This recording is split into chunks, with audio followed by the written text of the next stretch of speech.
j'arrive directement maintenant sur la permaculture. Donc la permaculture, c'est un mot que maintenant tout le monde a entendu parler. Alors, il y a énormément de définitions différentes de la permaculture. Vous verrez que moi j'ai tendance à dire que ce sera, j'espère, après votre propre définition qui sera sûrement la meilleure que vous pourrez porter pour pouvoir être les meilleurs ambassadeurs de la permaculture. En tout cas, j'ai voulu rendre un petit clin d'œil par cette diapositive en disant qu'il n'y a absolument pas de rupture avec le monde actuel, le monde de la connaissance actuelle, le monde de la science actuelle, avec le monde qui est derrière nous et qui du coup est devant nous, c'est le monde des ancêtres, de ce qu'ils étaient capables de faire, des sciences avant aussi, ce qu'elles ont été capables d'apporter, et donc de réunir ça pour permettre d'avancer avec la technologie que l'on connaît, avec la technique que l'on connaît, avec les sciences que l'on connaît, avec les cultures que l'on connaît, avec les connaissances que l'on a, associer ça pour faire les systèmes les mieux adaptés, les plus durables, les plus résistants aux différents aléas. Et vous constaterez que les aléas, il y en a de plus en plus. On parle des aléas climatiques, mais il n'y a pas que les aléas climatiques. Et donc, le petit clin d'œil, c'est notre grand savant Einstein qui disait « il ne faut pas compter sur ceux qui ont créé les problèmes pour les résoudre ». Ça veut dire quoi? Ça veut dire qu'aujourd'hui, on sait qu'il y a des problèmes. Et bien, on est capable aussi de prendre son bâton de pèlerin, en tout cas de prendre à bras le corps les problèmes ensemble pour pouvoir à chacun son rythme et à chacun son action d'arriver à faire ce qu'on appelle des effets papillons qui existent vraiment. On peut partir d'une toute petite action et d'une manière spiralique. Avec une spirale, on va monter pour arriver à agrandir le cercle. Et bien, la permaculture, c'est en tout cas tout sauf un retour en arrière. C'est ça en fait qui est dit, c'est tout sauf un retour en arrière. Ceux qui commencent à dire on revient à la bougie, déjà on les connaît, les détracteurs qui disent ça et on sait pourquoi ils les disent. C'est vrai que ça peut bouleverser une façon de penser, mais en tout cas c'est tout sauf un retour en arrière. C'est du progrès dans le sens noble du terme, la permaculture, parce que justement on va prendre conscience des pratiques anciennes et on va les mettre à la sauce moderne. Et puis, c'est avant tout, il va falloir penser en termes de système. Alors, c'est vrai que là, c'est un peu plus compliqué parce qu'on ne nous apprend pas trop de penser en termes de système. Il va falloir apprendre ça, donner un cadre à notre pensée. Voilà, donc ça veut dire notre logiciel de pensée, on va un peu le déformater pour le rendre beaucoup plus ouvert qu'il n'est. Parce que notre cerveau a cette capacité-là, associer toutes les sciences et les connaissances connues. Donc, il s'agit en effet d'une approche complètement interdisciplinaire, complètement ouverte et surtout de mutualisation permanente. Et ça, c'est le fait de pouvoir être ouvert et aller vers l'autre, aller vers celui qui sait aussi, c'est permettre aussi d'apprendre énormément. Et la permaculture, si vous retenez ces trois grands volets qui sont les trois grandes éthiques de la permaculture, et si à chaque action que vous passez, vous avez ces trois volets qui vous viennent et que vous allez essayer d'y répondre le mieux possible, eh vous êtes déjà dans une démarche de permaculture. Vous allez voir que ce n'est pas compliqué et vous allez comprendre qu'il suffit à chaque éthique de pouvoir se concentrer pour y répondre le plus positivement. D'abord, c'est prendre soin de la terre. Alors tout ça, ça a l'air d'être des truismes, des vérités absolues, des trucs... C'est pas si simple que ça, de prendre soin de la terre. Ça veut dire que bon, notre survie et des autres espèces en dépend. Vous voyez très bien qu'aujourd'hui, il y a quand même pas mal de soucis. On peut en tout cas voir les érosions qu'il y a en termes de patrimoine génétique. En termes, là, on parle des insectes. Il y a, en 30 ans, les oiseaux même, il y a énormément d'érosion. Les hirondelles, vous en voyez beaucoup moins que vous en voyez, je suppose, il y a 15 ans même, il y a 10 ans, il y a eu 40 à 60% d'hirondelles qui ont disparu. Et tout ça, ce sont des chaînes alimentaires. C'est parce que les insectes disparaissent que les chaînes alimentaires disparaissent aussi. Donc à chaque fois, ça nous touche et ça nous lie à ce que la vie est. Et donc, il faut prendre soin de ça. Et vous comprendrez au fur et à mesure de cette conférence comment on arrive aussi tout simplement à prendre soin. Tout simplement, c'est conserver les écosystèmes. Il y en a un qui est vraiment super important, dont on est de plus en plus déconnecté, c'est celui qu'on appelle l'écosystème sol. Et du coup, le soin de la terre et du sol. Alors, je vais faire une petite... j'aime bien parce que j'aime beaucoup ces personnes, et ils habitent pas loin, c'est votre territoire, c'est Claude et Lydia Bourguignon, où on travaille aussi ensemble, où on a fait des choses ensemble. Claude et Lydia disent que c'est pas pour rien que nos anciens ont appelé la planète Terre, quoi. Ils auraient dû l'appeler atmosphère, 70 km d'atmosphère, ils auraient dû l'appeler mer, 2/3 de l'eau, quoi. 2/3, les continents, ce sont des îles, c'est sur l'eau, tout ça, c'est 2/3 d'eau, quoi. Ils auraient dû l'appeler mer, non, ils l'ont appelé terre. Et terre, c'est quoi? Ça nous relie à quoi? Ça nous relie que si on faisait la moyenne sur la surface du globe, la terre fertile qui nous rapproche, ça correspondra à une moyenne de 50 cm de sol fertile en moyenne. Donc c'est une peau infime, c'est tout petit, mais on est lié à ça. Sans elle, on ne pourrait pas parler, on ne pourrait pas être dans cette salle en train de discuter. Donc c'est pas pour rien qu'ils l'ont appelé terre. Et s'il y avait déjà une notion de respect très fort de la terre que nous on a complètement perdu parce qu'on est devenu des hors-sol complètement, sur cette notion même de terre qui était le sol fertile en fait, cette fertilité qui était forte. Donc ça veut dire qu'il faut prendre soin de la terre, il faut prendre soin des hommes. Ça a l'air, c'est important ça de prendre soin des hommes. D'abord parce que il faut prendre soin de soi. Parce qu'on va prendre soin de soi, parce qu'on va être bien, on va pouvoir être beaucoup plus en altérité avec l'autre à côté de soi. Et prendre soin de l'autre, c'est important. Donc prendre soin des hommes, c'est important. Respect, solidarité, coopération. Alors c'est des mots, il n'y a personne qui vous dira qu'ils sont contre. La coopération, la solidarité, le respect. On ne peut pas être contre ces valeurs qui sont des valeurs humanistes et tout ça. Mais on se rend compte de la façon qu'on vit quotidiennement que ce n'est pas si simple que ça. Dans des réseaux de solidarité, ce n'est pas si simple que ça d'être dans une forme de respect et ce n'est pas si simple que ça d'être dans des démarches de coopération.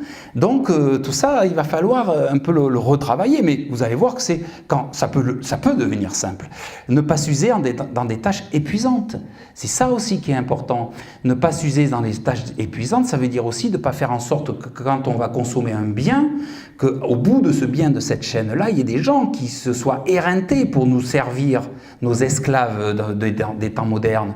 Donc il va falloir avoir ces réflexions-là. C'est bien pour ça que quand Bill Mollison, qui a théorisé autour de la permaculture, et pour ça il est allé vivre dans les forêts pour arriver aussi à théoriser le fonctionnement de l'écosystème terre le plus abouti, le plus autonome qui puisse être avec la biodiversité énorme que l'on connaît, qui n'a absolument pas besoin de nous pour exister, qui existe depuis bien longtemps que nous, c'est la forêt. Et donc pour se rendre compte qu'un modèle de forêt, si on le mettait un modèle de système humain, eh bien on arrivait à être extrêmement durable.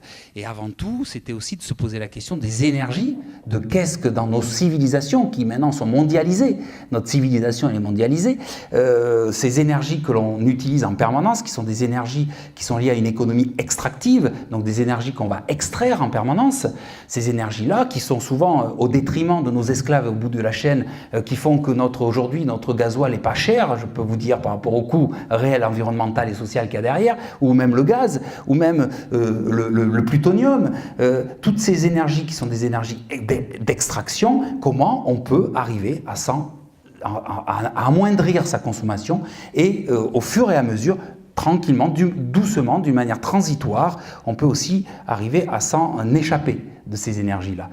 Et donc créer l'abondance, tout simplement, c'est créer l'abondance, c'est être efficace, tout simplement. Ça veut dire être efficace. Et comme être efficace, créer l'abondance, ça peut être extrêmement ultra-capitaliste. Hein. On va créer une abondance extrêmement efficace et puis on va mettre toujours les mêmes au bord de la route. Ça peut être aussi ça. Mais il y a une différence, c'est de partager le surplus. De le partager même équitablement. Et ça fait toute la différence. Ça veut dire qu'on va être efficace, on va pouvoir produire pour créer une économie. Voilà, c'est pas être contre l'économie, il y a plusieurs formes d'économie, mais le surplus qui va être gagné là va être réparti équitablement. C'est une répartition des richesses quelque part. Donc là, on est sur trois éthiques qui vont participer pleinement de la permaculture. Et la permaculture ne c'est pas que l'agriculture et le jardin. La permaculture, c'est pour toutes les actions que vous allez mener. Systématiquement, vous créez un bâtiment, vous créez une maison, vous créez une entreprise, vous créez une association, vous créez un événement, vous créez un repas même. Vous allez vous poser ces questions systématiquement pour trouver des solutions. Et vous allez arriver, au fur et à mesure, à être dans une démarche systémique dans votre tête, de votre logiciel, va un peu évoluer, va changer, pour être vraiment dans une démarche ouverte, et en tout cas, essayer d'avoir le moins d'impact négatif sur la problématique du sol, donc de la terre, mais pas que, la biodiversité, tout ça, l'eau, tout ça, on va le voir tout à l'heure, le respect des hommes, Voilà, c'est important. Et puis surtout, être efficace et pouvoir partager, ne pas tout garder pour soi, pour s'en faire un cumul permanent. Je me rappelle de Francis Robin, donc permacultrice qui m'a formé à la permaculture, qui avait une métaphore que j'aimais beaucoup. Elle disait, l'argent c'est comme le fumier. Si on l'entasse, ça sert à rien, ça pue. Si on l'étale, eh bien, c'est une richesse inouïe. Et bien voilà, c'est un peu ça la permaculture quelque part dans la métaphore, c'est-à-dire qu'il faut savoir ouvrir ces chakras autour de ce que forcément on nous éduque pas tout le temps à être ou en tout cas à faire.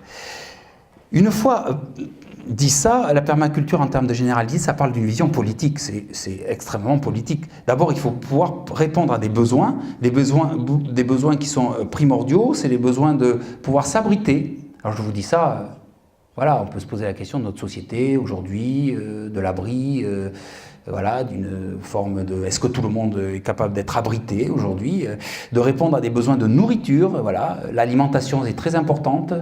Qu'est-ce que ça veut dire l'alimentation? Est-ce que nous sommes si incarnés que ça de sa propre alimentation? Nous qui sommes tous des mangeurs, nous qui ingérons tous les jours des produits, qu'est-ce que ça signifie? Est-ce que tout le monde peut manger à sa faim aujourd'hui? Vivre en communauté, ça ne veut pas dire revenir tous ensemble dans les mêmes pièces et puis vivre. Non, vivre en communauté, c'est réapprendre à être dans le bien commun, dans le commun. Et le commun, ça veut dire être avec et forcément de pouvoir être sur la notion de coopération, de redonner confiance. Du coup, on va consolider la coopération, on va redonner confiance pour arriver. Alors, vous savez qu'on est plus dans une société de coopération que de concurrence. Hein. Même si on imagine l'inverse, on est beaucoup plus dans la coopération, heureusement. On est en permanence dans de la coopération. On a en permanence dans vos réseaux sociaux, dans vos réseaux vous avez des réseaux de solidarité qui se font, vous allez coopérer, vous allez on ne s'en rend pas compte, mais on est en permanence dans de la coopération.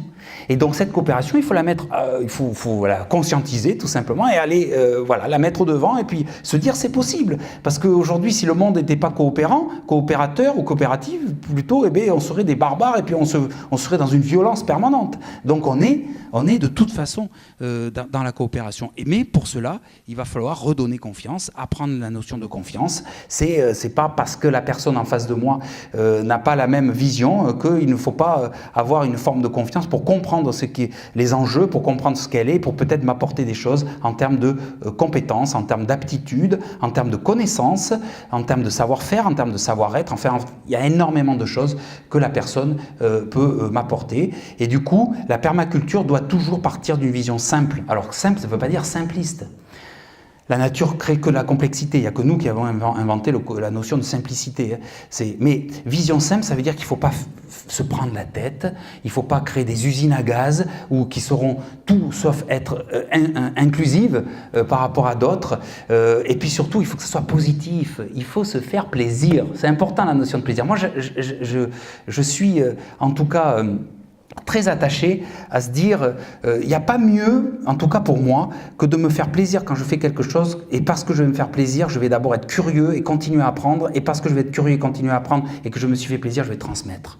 Et je vais transmettre avec une forme de passion. Et cette passion qui va être transmise va permettre aussi de faire boule de neige et de faire cet effet papillon qui est vraiment très important, et il n'y a pas de raison qu'on puisse ne pas le faire. On a toujours l'impression de se dire non, moi je ne pourrai jamais apprendre à quelqu'un ou apprendre à un groupe parce que je ne suis jamais allé assez loin, parce que je n'ai pas la compétence, parce que je n'ai pas le niveau, et du coup on ne passe jamais à l'action, on ne le fait jamais.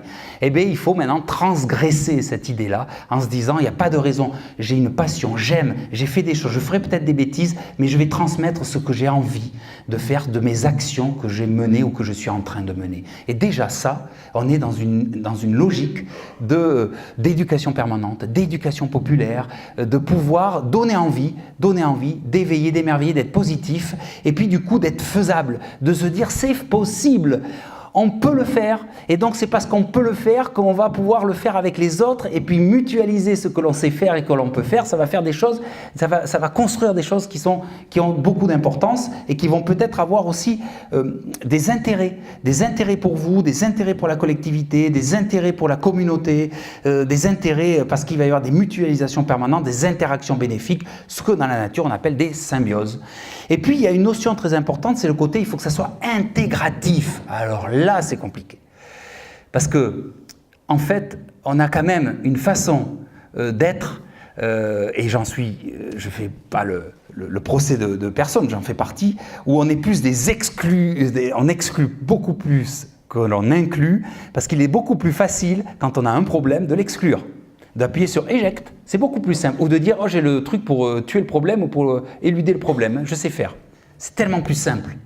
Par contre, d'être intégratif, c'est une notion qui est vraiment importante. C'est comment on va comprendre le problème pour l'intégrer, pour mieux l'intégrer, et pour arriver à trouver des stratégies à ce problème. Là, vous voyez, c'est déjà une autre paire de manches, quelque part. Mais ça va permettre d'être curieux, d'apprendre et puis d'être créatif. Et du coup, on revient à des notions qu'on ne nous apprend plus beaucoup, c'est la créativité, l'initiative, le fait de pouvoir se dire on va intégrer au lieu d'exclure. Vous allez voir tout à l'heure comment on peut faire sur le jardin, parce que ça peut être aussi une bonne intégration. Mais on peut aussi se poser la problématique politique, en termes d'aujourd'hui, de la migration, ce que ça veut dire au niveau des hommes. Ça veut dire comment on intègre au lieu de commencer à dire c'est pas possible, c'est un problème, on va l'exclure. Donc c'est comment on va comprendre politiquement les choses, comment on va les apprendre, comment on va comprendre la géopolitique, pour se rendre compte de comment on va intégrer au lieu d'exclure. C'est ça la permaculture. Et forcément que c'est extrêmement politique, vous l'aurez bien compris. Parce que la notion humaine est très importante là-dedans. Donc on va d'abord être intégratif dans nos systèmes que l'on a. Donc c'est des systèmes ouverts, pas en autarcie, pas refermés sur lui-même, ouverts pour que ça puisse être intégratif, pour que ça puisse être inclusif, comme certains disent. Il faut que les pratiques soient peu coûteuses, que ça soit efficace en termes économiques, parce que l'économie est importante, que ça soit efficace en termes éthiques, la relation sociale que l'action va apporter, et que ça soit efficace en termes écologiques, c'est-à-dire que l'on va, au-delà de prendre soin de son environnement, on va faire en sorte que l'écosystème, que nos écosystèmes, que l'écosystème Terre soit privilégié au maximum. Et donc, il va y avoir à chaque fois des réflexions autour de ça. Et quelque chose de très important, en tout cas pour moi, c'est favoriser la créativité. Revenir à la créativité. Vous comprendrez bien que quand moi je suis allé à Cuba, et que j'ai vu comment les Cubains se sortaient de leur crise énorme de la période spéciale de 1989, et avec le niveau d'autonomie alimentaire aujourd'hui qu'ils ont autour des villes, je peux vous dire qu'ils ont été extrêmement créatifs. Ils ont été ils ont une connaissance inouïe. C'est un peuple qui est extrêmement cultivé, qui est très éduqué, qui est très, très en bonne santé parce qu'il y a des soins qui sont incroyables et ils adorent aller à l'école. Les enfants, ils vont à l'école en chantant. Quand il y a des expositions de poésie, ils font la queue pour acheter de la poésie. Donc vous imaginez un peu la notion culturelle qu'ils ont, et ils sont surtout très créatifs parce qu'ils sont très cultivés. Donc, cette éducation permanente permet que par la culture, par l'ouverture, on arrive à trouver des solutions et à être créatif, à détourner les objets, à réemployer des objets en permanence, à pouvoir, quand on n'a pas de moyens, comment on arrive à trouver des solutions qui, au bout du compte, permettent de pouvoir aussi s'approvisionner et pouvoir se nourrir. Et ça, c'est vraiment important parce que c'est des choses que nous, maintenant, dans notre société hyper consumériste, hyper de consommation, on n'a plus qu'à appuyer sur le bouton carte bancaire pour arriver à trouver des solutions, mais il faut déjà avoir la carte bancaire, avoir le bon bouton, et puis des fois les solutions elles coûtent très cher d'ailleurs, hein. Elles coûtent très cher à tout niveau, elles coûtent très cher pour nous, elles coûtent très cher pour celui qui l'a fabriqué, elles coûtent très cher pour l'environnement qui en a profité ou pas, enfin vous voyez c'est des coûts énormes tout ça. Donc il va falloir en effet dans la permaculture avoir une réflexion autour de ces problématiques là et donner plus que l'on a pris, c'est le côté créer l'abondance, c'est ça, c'est arrêtons de prendre énormément. Aujourd'hui, vous savez que par exemple, en termes de rentabilité, quand on produit une tomate, dans l'agriculture, chez nous, quand on produit une tomate, il va y avoir pour une calorie alimentaire, on va à peu près, en moyenne, encore une fois, dépenser 6 à 7 calories fossiles pour avoir une calorie alimentaire. Donc on est de toute façon dans de l'inefficacité. On est dans des rendements qui ne sont pas bons du tout. Hein. Donc il va falloir un peu, nos paysans avant, hein, ils n'étaient pas sur ces logiques-là. Ils prenaient pas plus que ce qu'ils ont, ils donnaient toujours plus, que ce qu'ils prenaient à la terre. Quand ils mettaient du blé, avec un grain de blé, ils avaient des centaines de grains de blé et ils mettaient aucun intrant, ils achetaient aucun intrant. Hein. C'était c'était juste avec la ferme et la vie de la ferme, ils refertilisaient les sols par la polyculture élevage et notamment par l'élevage. Donc il y avait, et par l'agro-foresterie et l'agro-sylvopastoralisme. Donc toute cette notion-là était très très intelligente. Les paysans le sont toujours d'ailleurs, très cultivés, très intelligents, ils savaient énormément gérer de choses. C'est sûrement un métier le plus compliqué qui puisse exister parce qu'ils connaissaient tout, ils connaissaient le climat, ils connaissaient le sol, ils connaissaient les plantes, ils connaissaient les animaux, ils savaient se nourrir, ils faisaient des potagers pour se nourrir, ils avaient une forme vraiment de système qu'on pourrait imaginer être aujourd'hui, des systèmes en permaculture. Ils avaient des choses en commun, ils avaient le four banal, ils avaient, pour le maréchal Ferrand, ils avaient le même matériel pour ferrer les chevaux, ils avaient de l'entraide, ils savaient très bien mettre les granges au bon endroit au niveau des hameaux pour que la grange soit toujours au nord, qui protège contre l'isolation ils logeaient à l'est ou au sud, et donc ils avaient des greniers, et la paille faisait de l'isolation, ils avaient des caves qui faisaient de l'inertie thermique. Enfin voilà, ils utilisaient des pierres, mais ils utilisaient les pierres des lieux qui faisaient des ferments et qui permettaient d'avoir des véritables caves avec des véritables fromages qui étaient liés aux ferments des lieux existants. Donc ça faisait ce qu'on appelait des terroirs, et les vins c'était exactement pareil. Ils ne faisaient pas des caves en béton où il n'y avait plus du tout ces ferments-là, c'était des caves qui respiraient, qui avaient la pierre, qui avaient les ferments qu'il fallait. Et donc ils étaient dans une conscience de ça et d'une connaissance inouïe, certes orale souvent, mais inouïe en termes de connaissance. Et là, en l'espace de 50 ans, on l'a complètement effacé tout ça. Donc il va falloir revenir un peu sur ces logiques-là, et vous allez voir qu'on ne va pas revenir en arrière, on ne va pas revenir à la bougie du tout.